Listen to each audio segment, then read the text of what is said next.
Welcome to your channel Preparation for All #64. Dear learners, it is your channel.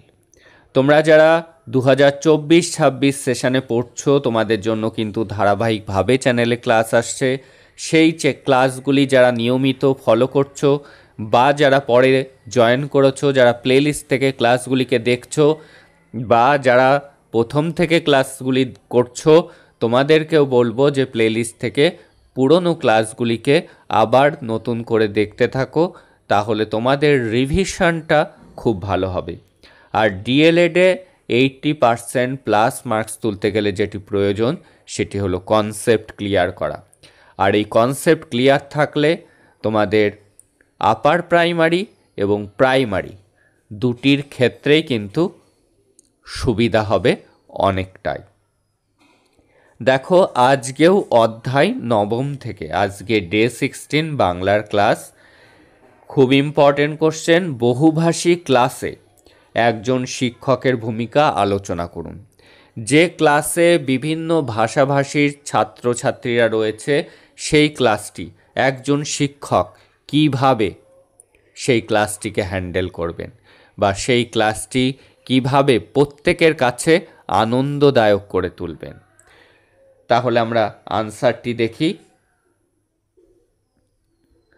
আজকে শিক্ষা ব্যবস্থায় অনেক school ও ক্লাসে বিভিন্ন ভাষাভাষী ছাত্রছাত্রীর পড়ে। এসব ক্লাসকে বলা হয় বহুভাষী ক্লাস।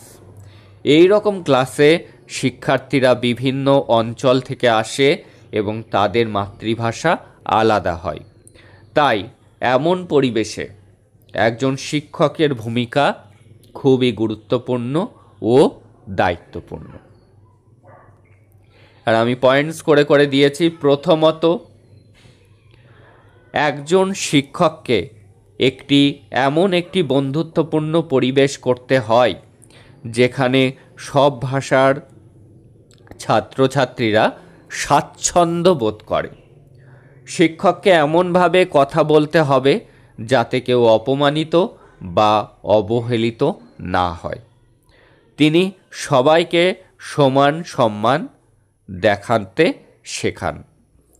ক্লাসে শিক্ষক যদি প্রত্যেকটি ভাষাভাষী ছাত্রছাত্রীদেরকে সমান নজরে দেখে, সমানভাবে সম্মান দেয়, কাউকে অবহেলা বা অপমানিত না করে, সেক্ষেত্রে প্রত্যেকটি ভাষাভাষীর ছাত্রছাত্রীরাই কিন্তু স্বচ্ছন্দ বোধ করে। শুধু তাই নয়, শিক্ষকের এই দৃষ্টান্ত দেখে যে নিজেদের মধ্যে বিভিন্ন ভাষাভাষীর ছাত্রছাত্রীদের মধ্যে একটা বন্ধুত্ব সুলভ মনোভাব গড়ে ওঠে, একে অপরের সংস্কৃতিকে, ভাষাকে সম্মান জানাতে শেখে। দ্বিতীয়ত, শিক্ষককে সহজ ভাষায় পড়াতে হবে।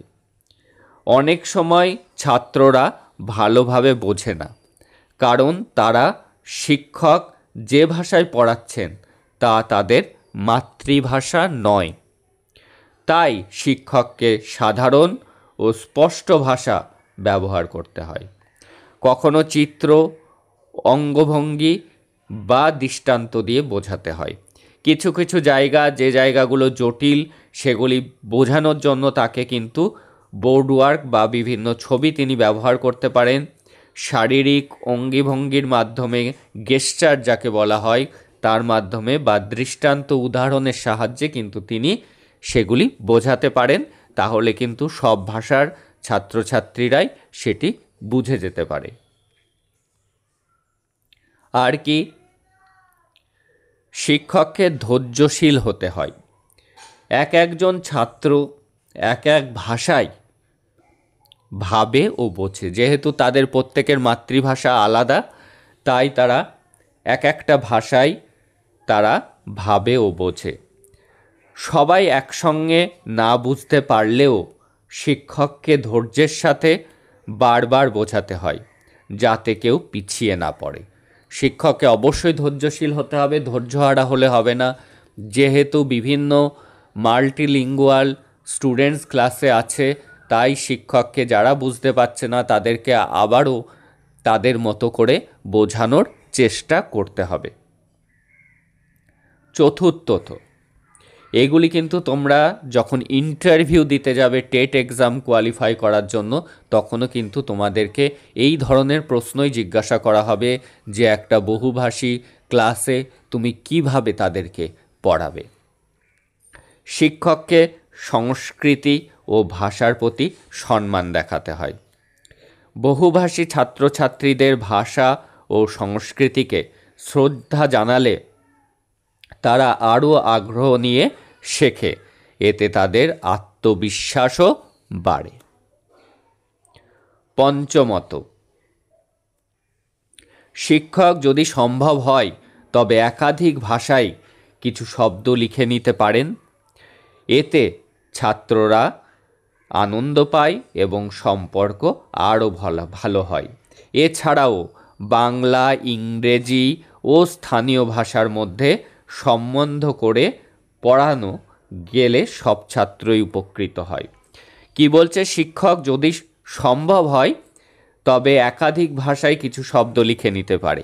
তাহলে প্রত্যেকেই যখন তার নিজের ভাষাটা দেখতে পারবে, সেই ভাষাতেও লেখা রয়েছে, কোনো একটা টপিক পড়াচ্ছে, সেই টপিকটার নাম ইংরেজিতে, বাংলায়, হিন্দিতে, এরকম 3টি ভাষাতেই লেখা হলো। 3টি ভাষাভাষীর ছাত্রছাত্রীরা ক্লাসে আছে, তাহলে প্রত্যেকেই কিন্তু এতে কি হয়, আনন্দ পায় এবং সম্পর্ক আরও ভালো হয়। এছাড়াও বাংলা, ইংরেজি, স্থানীয় ভাষার মধ্যে সমন্বয় করে পড়ানো গেলে ছাত্রছাত্রীরা উপকৃত হয়। আর কি, শিক্ষক প্রযুক্তির সাহায্য নিতে পারেন। বর্তমান যুগ প্রযুক্তির যুগ, সেই যুগের সাথে তাল মিলিয়ে শিক্ষক প্রযুক্তির সাহায্য নিতে পারে। ভাষা অনুবাদ অ্যাপ, ভিডিও, চিত্র ইত্যাদির মাধ্যমে পড়ানো সহজ হয়। এতে ভাষার মধ্যে বাধা অনেকটাই কমে যায়। সবশেষে কি বলা যেতে পারে, একজন শিক্ষককে একজন পথপ্রদর্শকের মতো হতে হয়। শুধু ভাষা নয়, ভালো মানুষ হিসাবে গড়ে তুলতেও শিক্ষক ভূমিকা রাখেন।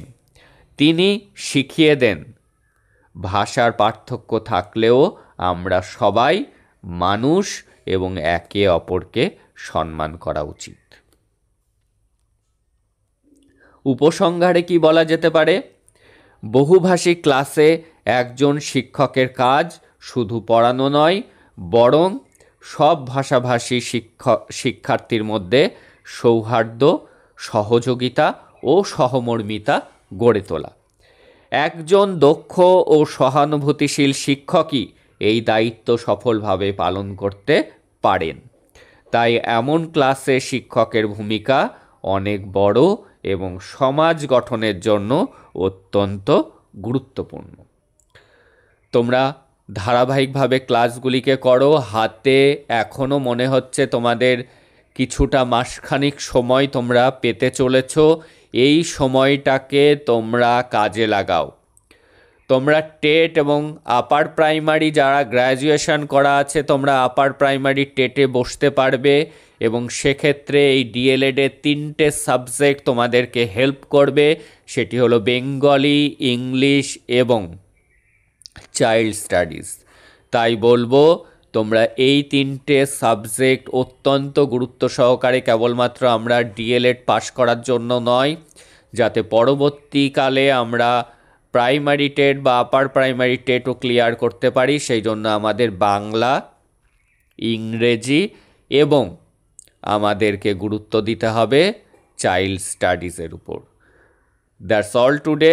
দেখা হচ্ছে তোমাদের সাথে পরের ক্লাস।